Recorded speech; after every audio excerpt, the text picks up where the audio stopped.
work to be done on how that force works even more closely with local police enforcement and to continue its efforts to be coherent right across the region.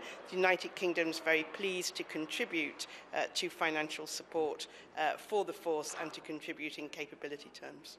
Will there be more support from the UN for the G5 Sahel force, or is that still not possible? At the moment, there's no agreement on that, and the issue hasn't really been aired in detail. So I'm not quite sure what the trajectory of that will be.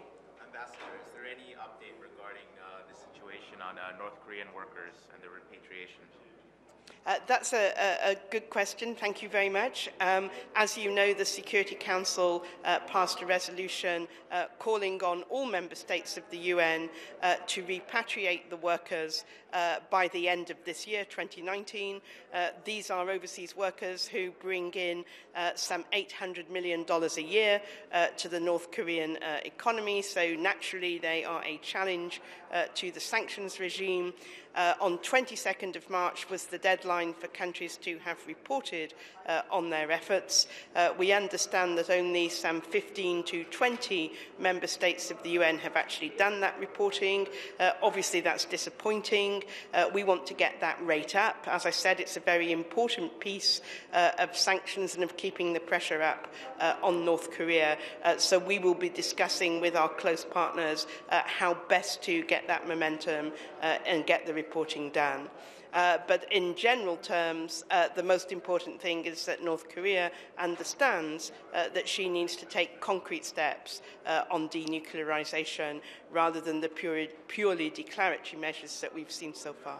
Ambassador, on the US draft resolution to sanction the GEM leader, when do you expect the vote to take place? There's no date scheduled for the vote at the moment. We're still talking to all the people involved. It is very important that where there are terrorist acts in the system, that the people responsible for those acts are listed.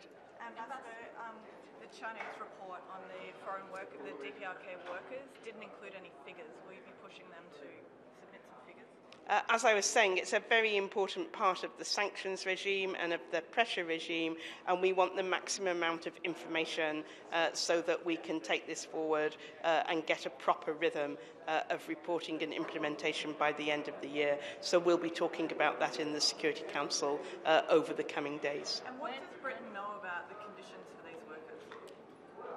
I don't think I have a huge amount of information on that, to be honest. I know a little bit about some of the workers who are in the eastern part of Russia. I think the most important thing is that they make a significant contribution to the North Korean economy, some $800 million a year. So that's a sizable boost, if you like, to the North Korean economy. That's why it's so important to have them tackled in the context of the Security Council's strategy.